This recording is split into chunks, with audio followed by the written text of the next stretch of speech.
Good Monday morning to you. This is Dan Kopp coming to you from Wisconsin, and joining me, like always, is Ty Fershane. Good morning, Ty. Good morning, Dan. Good to see you. I'm coming live to you from Uganda in Africa. So, as a caveat, just in case we have a power outage or the internet fails, Dan will be taking up the slack as I will be trying to feverishly log back in to the system so you can see me. All right. And who wouldn't want to see Ty? That's the Bye. benefit of tuning in. All right, so before we jump into today's topic, I'd like to remind you, you can always contact us directly on LinkedIn, or you can email us. Our email is at the bottom of the screen, Dan at leadingbuffalo.com or Ty at tradesecrets.com. And we also welcome you to jump over on YouTube, go to our Enhanced Leadership our channel, hard word, channel, and check out our content. So today's topic is how the best leaders build leadership from the inside out. And to start us off, Ty Fershane. Take it away, Ty. All right, thanks, Dan. Also, if there's a like button anywhere on your platform, go ahead and like it for us as well. I always see that on posts, so I figured I'd say it. Dislike button, don't dislike it, though. Yes, don't dislike it if there's a dislike. I think they took those away. I know we're off the beaten path, but I think they may have taken away the dislike buttons. I'm not sure. Anyway, how the best leaders build leadership from the inside out. Great topic. And if you look at some of the best leaders or successful people, you see a commonality between what they do and how they do it. And the commonality is this: most of the people that are successful or are considered the best leaders enjoy what they do. So how do they enjoy what they do? It's just not the money. You can talk to a lot of people. They like the money, but they're always saying, my life wasn't complete. You always hear this saying over and over again. And everybody thinks money will make everything else come after that, which it normally doesn't. Very few people have that aspect. You may disagree with me on that, but do your own research. What I'm going to tell you is what the best leaders do. This is what the best leaders do. The best leaders approach their work from a foundation approach of who they are as a person. Okay, they deal with certain things in their life a certain way, and the way they do it in their personal life is pretty much the same way they treat their organizational life. Very rarely do you see someone, if you do see someone that's acting differently in their organization as they do in their personal life, there's usually a scandal involved. Okay, because there's two different people that they're trying to reconcile. So somewhere those paths are going to cross, and it's disastrous for some people. It brings people down. I mean, from the top, it'll bring them down. The reason is most people that are successful and continue on with that great leadership capacity start off by not violating what they believe in. They're not contradicting what they value. They're not violating their personal state. They don't stay awake at night thinking that, oh, did I make that right decision? Or because they made a decision that doesn't keep them awake at night. And they use those two things when they make decisions. They use this discernment component that incorporates their values, what they value, and incorporates how they feel, their personal state, whether it's keeping them awake at night or whether they know that in their gut they're not leading, that something's not right. That's not values, that's personal state. And if you look at leaders across the board, you see that permeate through in their organizational tactics of leadership and in their personal life. And right now I'm going to stop there because that's more the internal process.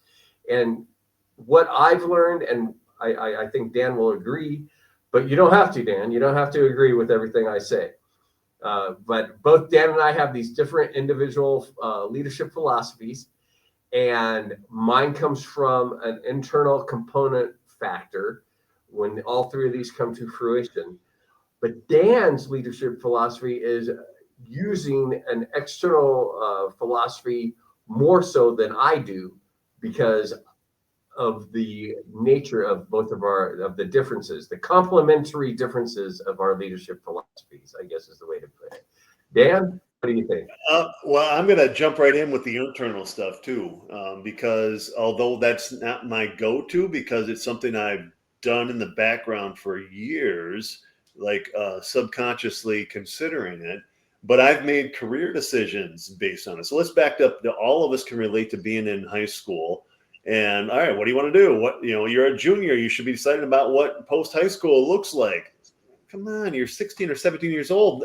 I'm still trying to figure out what I want to be when I grow up, type of thing. So why do we put that on the shoulders of a 16, 17-year-old to figure it out? And you have one choice to get it right.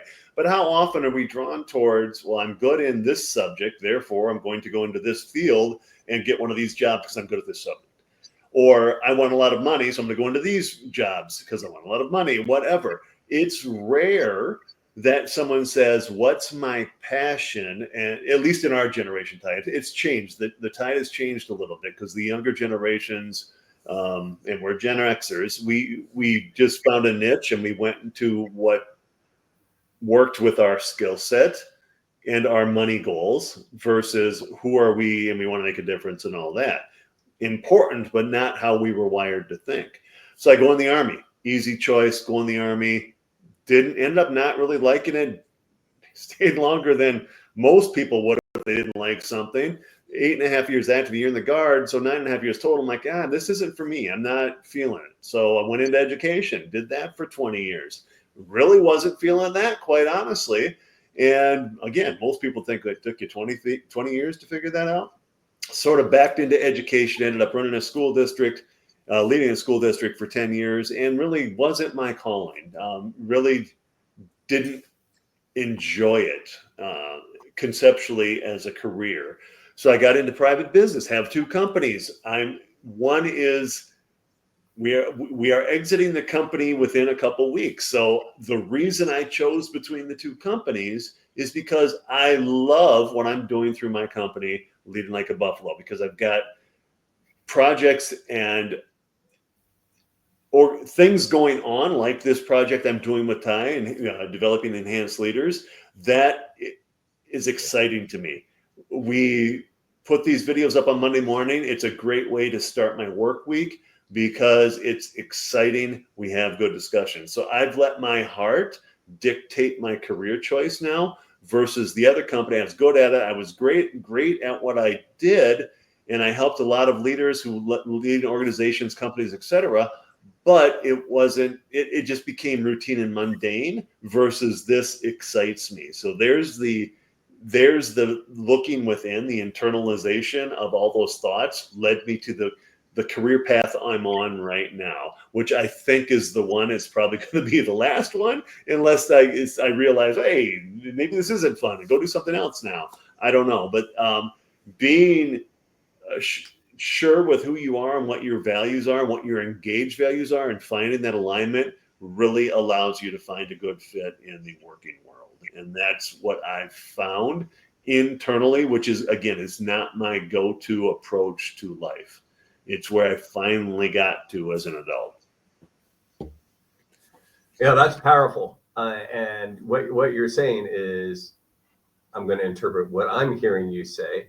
I feel like a therapist. What I hear you saying, Dan, what I hear is that you now have realized in the back of your mind, you've been doing it all along, but you now see the foundational approach of you making these decisions based on the internal factors of how you feel and how you think, what you value, how it makes you, whether you like it or not. That's huge, whether you like it or not. Oh, yeah. I've known you a little while, so I'm going to go out on a limb because all your companies that you've been in were an act of helping people. They were an act of helping people. The commonality between the one you threw out, other than education, you stayed in longer, but you still tried to find your niche in education where you're helping people and you know, you were so close to the 20-year mark. You of course, you made the the more secure decision, and it really wasn't killing you on the inside. Right. Your company that you are exiting from, I understand that you said it became more mundane. Everything else that you've done, you've still been helping each other, even the one that became mundane. But the common factor is you enjoy I guess, you're in service, you're helping with people, but you like the variability of how you're helping people. It wasn't the same thing every day. It was always something different every day. You were still your common core, or your value was in service to others or helping others, but you had that variability component attached to it. And I think that's value most in your life is that it doesn't become routine, and it's not like, oh, here we go, sign here, do this. Right. I would hate to be a closer on a house, you know. Right.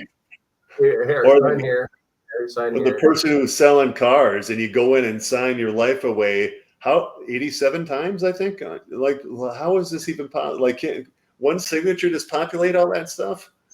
Yeah. Whatever. Yeah. Yeah, I'm with you. I'm with you. And I had some soul searching. I don't remember what happened within the last 5 years. I'm actively now engaged in finding my niche that fits me as a human being. And I realized my mission in life, which we've talked about before, is to help other leaders. That's what I live for. And I've been doing that since my younger adult days in the Army, public education, now in private business. And both companies allowed me to do that. So one would think, well, why don't you want both companies? Well, you just hit the nail on the head. One was very task oriented. We've spoke recently about leading versus managing. The company I'm exiting was, yes, it was leadership, but through a management lens. And that became mundane because there were tasks associated with it. Versus this company and the project you and I are working on right now is 100% about leadership. Yeah, we'll talk management. Yes, we have to manage and figure out the processes inherent in going live on LinkedIn, but that's just allowing us to have a bigger impact in the leadership side of things. So I exiting one company that was, yes, leadership focused, but it was laden with a lot of task oriented managerial stuff. Good at it, but really wasn't passionate about it. Leadership, good at it, and I'm passionate about it. That allowed me to find the fit. Yeah, you mentioned that passionate part. Two things. First of all, I know you when you went into the other company. You told me about it, and you were excited, and you were passionate about it. Until it came to the level that you said, "Oh, it's the same thing every day now." Pretty much. When you were starting it, kind of like that honeymoon phase, right? You're starting it new, going to be different. I'm going to make an impact. But then you realize that every client was the same. It was the same hurdles for every client. There was nothing, there was no variability in it at all, if that's even a word. For me, we were both in education. You went on from the classroom, very short, to administration, and then and went up there. But you were looking for that variability too. You were looking for, okay, the class, let me see if I can change things from above, and you kept going. I stayed in education. I stayed in the classroom. That was I liked it. I didn't want to be the man. I didn't want to be above it, because no matter what, once my door shut, I don't care what standards they gave me. I taught what I knew they needed to know. Right. And I was an administrator's worst nightmare. And they would come in and they couldn't argue with my numbers. They couldn't argue with the fact that all the kids succeeded in the next class. They're just, and I'm not bragging. I am bragging, but I'm not doing that because I want to. I stayed in because it was different every day. Every struggle was different. Every class was different. And I enjoyed that. And I enjoy this because every client is different. Every client we've ever had in a leadership capacity has a different problem in leadership.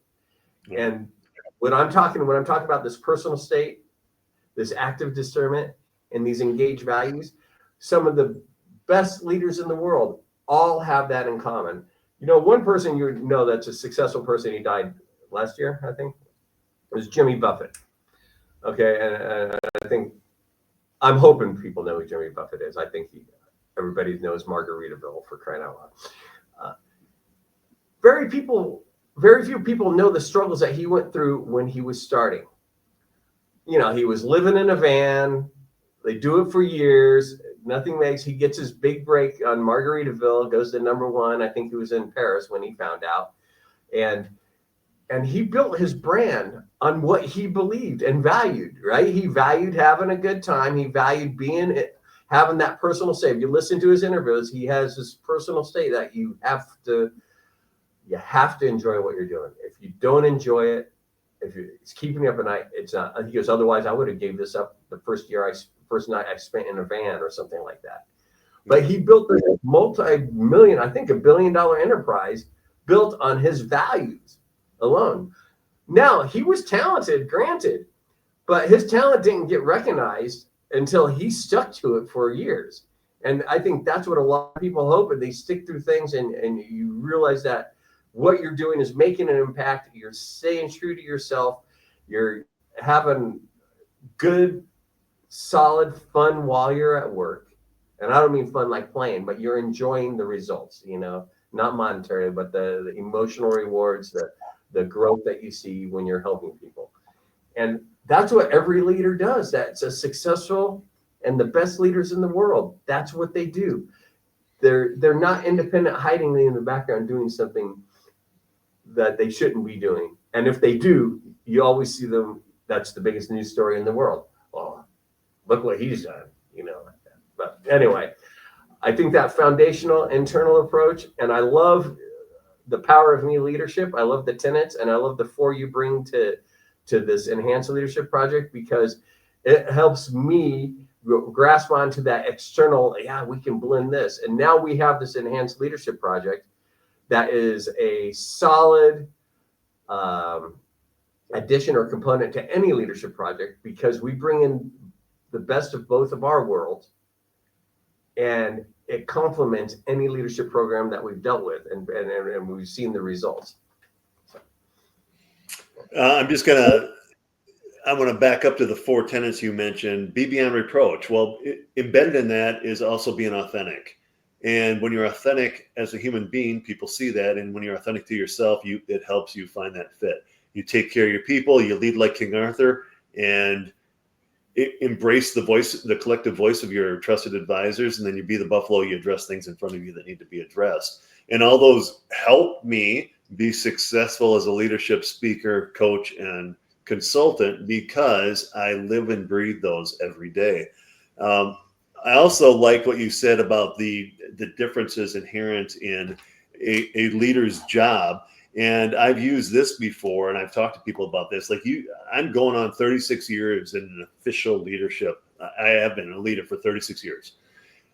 I've told people you could have a career of 40 years in a leadership position, and literally on the last day, the chances of encountering something new that you've never encountered before are still as high as the first day, because every day in leadership is different. Even if it's the exact same situation with the exact same people, it's going to be different from one situation to the next, because of, I already talked about this to you once, or a different day of the week, and tempers flip, whatever. It's going to be different all the time. And as a leader, it's about honing your skill set, not so that you have, let me go through and here's the answer, I found it here. No, I'm going to use all my experiences, trust my gut, another tenet we've talked about, and that your gut is telling you something. So even on day 365 on year 40, you've got something that you've never encountered before. You've got the experience and skill set to rely on. Like, all right, I've never done this before, but I've been in the ballpark, and I've got these other experiences that are going to inform how I approach this. And you also mentioned, I offhandedly mentioned my mission is to help other leaders. My legacy is the impact those leaders have on their organizations. And I can meet my mission daily, and I can revel in my legacy daily as well, because I see those who I have helped over the years having a huge impact on their people and their organizations. And at the end of the day, it technically doesn't matter who I am. If I'm working with Ty, and he goes out and employs things he's learned with our discussions or in my mentoring and coaching, etc. And if he goes on to great things, perfect. I've won in that regard, and he's going off to bigger and better things. And that's my mission, is to help other people. My legacy is the impact they have, and that's this company allows me to do that. And I'm good with myself internally before I'm projecting what I've learned and can do externally, and that's the essence of APE. Yeah, absolutely, because it all begins from the inside and having that core foundation. I call it active personal engagement, or APE, as we say. But when I look back and I see all the commonalities in life, and we're talking about the variability, that has to be included in my next version because it's so important. And when Dan and I are talking about the different things that happen as leaders, we're not only talking about the good things. We're talking about when things aren't going so right, and all of a sudden we have to employ problem-solving strategies because it's a potentially negative thing or something that we don't want to happen, but we use these problem-solving strategies as a leader to overcome it or redirect it. It depends, because sometimes something negative can turn into something positive very quickly, but it's just a matter of the way you handle it and continue on forward. So I wanted to bring that out because it's not always, everything is always good, but the way you approach it, you can make it be good. And the more you focus on both the internal active personal engagement, APE, and the external, as Ty calls them, the buffalo tenants, the better you will become. And even the negative situations become easier to handle because you're true to yourself and you've got skills upon which you can lean when you face something new. So the two go hand in hand, and they allow you to have, again, Ty hates this word, a holistic approach to what you're doing. And it really makes you an enhanced leader when you think about the internal and the external, and there's alignment. And that's what we're all going for. Yeah, so true. One of these days I'll share why I don't like the word holistic, but it will be a while. I'm not ready to reveal that yet. All-encompassing approach. How's that? Instead of the word holistic. Maybe we should look up synonyms for it. All right. Well, Ty and I just had a great discussion about how the best leaders build leadership from the inside out. And we are talking leadership, people. And the great news is you can do it. Good luck. All right. Take care, everyone.